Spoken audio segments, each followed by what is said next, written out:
Buenos días, buenas tardes, y buenas noches. Bonjour, bonsoir. Good morning, good afternoon, good evening, and good night, wherever you may be. J. Slater case, July 11th, the day after Bahamas Independence Day, which was celebrated with gusto, I must say. And we roll on, looking forward to July 14th and Bastille Day. All right, back to the point in hand. Short and sweet video coming up, I think. I want to focus on two things. The first thing, something that Chris Pennington said in, quite honestly, a very revealing 40-minute ramble that he has made a long time ago. And thanks to the follower that pointed this out to me last week sometime, there's so much information in there that it all deserves time and attention. But on this one, I'll just read out Chris Pennington's quote, and then I'll tell you where it's just woefully wrong and how I know he's speaking from a position of ignorance. So at 9 minutes 20 into the video, and I'll try this time to put the link to the video. The channel's called You've Been Clipped, and it's 40 minutes worth of Chris Pennington blabbering away, all before the docudrama, the documentary, all before the inquest, part one and two, all before any of that, where Chris Pennington is sounding so convincing and so knowledgeable, telling the world why anyone that's thinking this is not an accident has to be wrong. But in the fullness of time, it is fascinating to see how wrong he was from day one. I'll just give you one example before we get into this map here. I'll just give you one example. One example would be where Chris is speculating, and I mean, it's Chris that's telling us we have to go by the facts unless it's speculation from him. Here's Chris Pennington saying, yeah, Jay would have had battery on that phone when he left. And get this, Chris is quite specific. He says, we can say, he said, we can say 20% battery, maybe 15, maybe 15. Now, that sounded convincing when Chris said that. Who's going to argue with that? Problem is, Chris, once you've said that and you've staked your credibility on it, you're assuming, yeah, the person that goes by the facts is assuming Jay would have had a good 15 to 20% phone battery.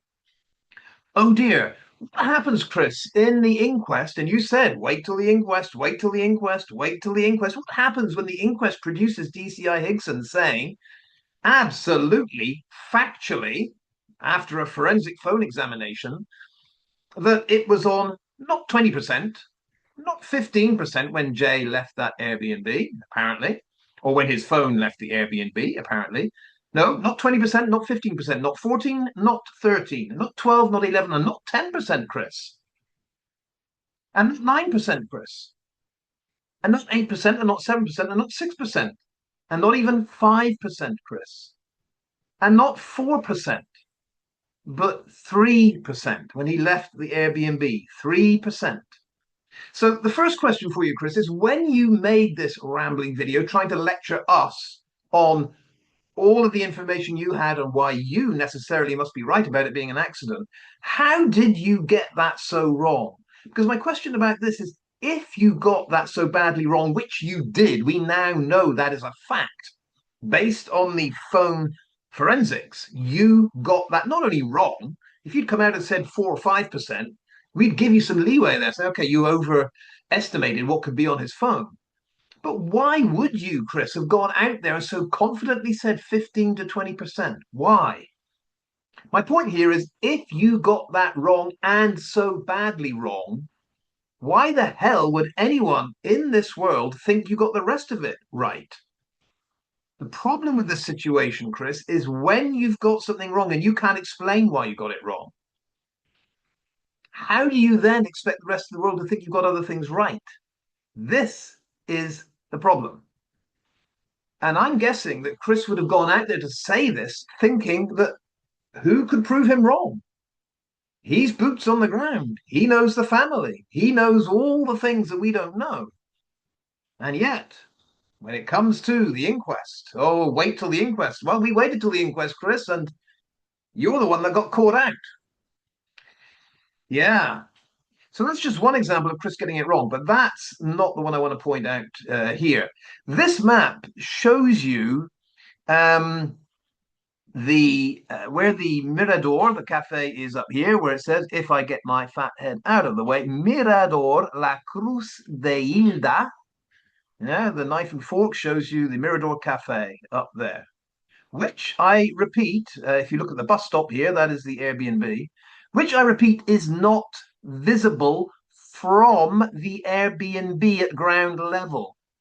You and Sluggy, I've been boots on the ground too. And this is why I wanted to be boots on the ground, because you said so many things that I didn't feel were right, but I couldn't say yes or no. And I can assure you, I'll say this one more time.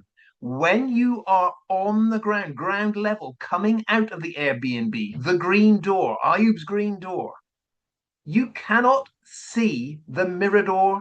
You cannot see the Mirador Cafe. You can see nothing up that hill. Now, line of sight, when you're up at the Mirador Cafe looking down, you can see Ophelia's building. You can see Ophelia's upper window. Depends which side of the palm tree you're looking. There's a bloody great palm tree right in the middle. If you move to the right from the Mirador one step, the palm tree's banging you away. If you move to the left one step, yes, you can see that upper window and you can see the upper part of Ophelia's green cafe door. But Jay, eyesight level, coming out of the Airbnb, can only see down the hill. As he turns the corner and starts to walk up the road, he still cannot see the Mirador. I'll repeat this one more time because the whole basis, the whole theory that Chris Pennington had, echoed by Luggy, echoed by the whole accident group, is that Jay, coming out of the Airbnb, could have looked up and seen that Mirador Cafe. You can't. If you're in the Airbnb building, go to the upper floor to the far window, which is over Ophelia's property, which isn't part of the Airbnb, it's just the last window. Sure, you might be able to see it then. And if you go up the hill and turn the corner where the parking area is now, if you turn the corner and look up, you might be able to see it. But it is so, if you remember, it is so camouflaged that when Luggy took a photo of it to show you could see it, he still had to have a bloody great blue arrow pointing to it. It is so hard to see. Now, Chris Pennington's argument was, yeah, but if Jay had found that on Google Maps, he would know it's there. Well, my argument to that is, yeah, if he found it on Google Maps, he would know it's there. He'd also see the opening time was 10 o'clock. That's what Google Maps says. First thing it says, here's the name of the business, opening times. Whereas if Jed looked down the hill, he would have seen another bar, another cafe, and that's downhill. Would have been much more appealing. But that apart, that's not the point of this map. The point of this map is there you have the Mirador Crustel. There it is, the Mirador Cafe. And the bus stop. If we have the bus stop, there it is. That is where the Airbnb is. Now, Chris, at 9 minutes 20 seconds in this video says there's a hiker's path. Chris is debating whether Jay got to the Mirador by following the road, the tortuous road, yeah, all the way up there. Is that what he did? Is that how he got to the Airbnb? Or Chris is speculating, did Jay start here at the bus stop and go up the hiker's path, which is not visible here, it's not on the map. You have, if you look carefully, you can see a little bit of grey poking up from the bus, right opposite the bus stop there, and then it disappears. It's not much of a hiker's path if it's not here. This part is actually wide enough to drive along. I'd call this a hiking path, where it says here Cam La Vica. Yeah, Camino La Vica. Once you're up the Mirador, you can drive along here and it comes to what is another Airbnb, actually. It was Mark Smith a long time ago that said, look into that Airbnb to see if that could be where anyone stayed. But I don't think it is because it's a biggish place. It takes groups. I mean, who knows? I don't know. But it is another place you can stay. Now, we're talking about this cut through here. Is there a path that cuts through here? There is. Done it twice. And CP's argument, Chris's argument, is it could be that no one saw Jay walk along the twisty-turny road up to the Mirador because he didn't walk along the road. Chris's point is he could have taken the hiker's path, like that. But Chris says it's a really easy hiker's path. It's like a concrete floor. You can get up there, no problem whatsoever. So this is Chris saying this hiker's path is a concrete floor. This is where he's wrong. This is where I know he's not done that hiking path. Only the very, very initial part is a concrete floor. The very first, I don't know, 30, 40 meters or so, because there's 3 or 4 houses up here, either side of the hiker's path. And that part of the path, the very, very first part of it, has been concreted over. That is the part you see from outside the Airbnb. When you're standing at the bus stop there, you see the initial slope, which is concreted over. You cannot see if that path is concreted over all the way up to this Airbnb and all the way along. You can't see that. It's just a massive slope. You can't see it. The only way to find out if that is a concreted hiker's path is to walk it. And here's the truth. When you start walking it, you find out what I just said. It's concreted for about 30, 40 meters. And then, Chris, it becomes the most hideous of hikers' paths where it's loose gravel, pebbles, stones, and dry earth. It is slippery as hell. It is a tough, tough walk. Now, I actually did it twice coming down, both occasions. I did try going up, and I would hesitate to try going up for the simple reason is it is one hell of an ordeal. But twice coming down from the Mirador, this is easy. This is easy. This is downhill. This is fine. Like I say, you can drive a car along here. Those that are staying here, they have vehicle access. That's not the problem. The problem here is the footpath or the trail actually ends. This connecting bit down here is hideous. It is very steep. It is very slippy. Think Isla, trying to scramble up that kind of dirt terrain when she was trying to show how difficult it would be for Jay to have gone uphill. Think that for quite a stretch. And I remember on the second occasion I did this, standing right by the Mirador where there was a group of French hikers. And I remember the instructor saying, this isn't for everyone. He said, if you hadn't come and anticipated a tough hike, just take the road down. And he said, the second half, this bit here, you're going to be slipping and sliding. And I remember seeing 2 or 3 people take little baby steps, inching their way down, rather than slip. And as we saw Chris Pennington slip and end up on his ever-expanding fat ass a few times, it's actually fairly dangerous. I did it. I did it with caution. It took a long time. And I remember noting to myself, if you were coming up the other way, it would be one hell of an ordeal. Just to repeat, this is a hideous uphill venture.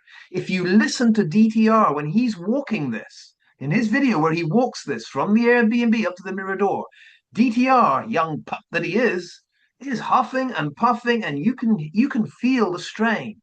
I've said it before, just this section to get to the Mirador, there's a load of you out there. A load of you that might not make it. Or it would take you a very long time. I would venture to guess that Chris Pennington couldn't have done this. Well, I know he didn't, because he wouldn't have said it's a concrete path all the way up there. It's not. He didn't do it. I'm not sure he would have made it, or it would have taken him a long, long time.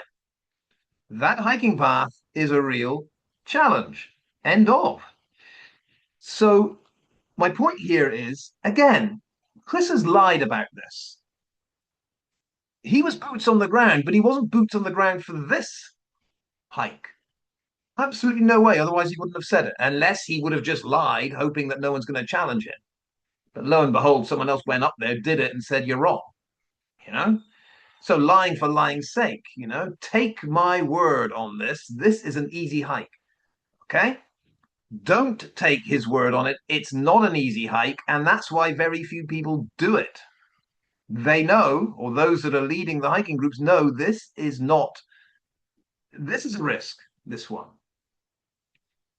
So I'm going to leave that there. I'm just going to say once again, if Chris is prepared to lie about something that he doesn't know about, again, how many other times in trying to convince us Jay must have died by accident has he lied, simply trying to convince us, boots on the ground, that he must be right and we're ignorant?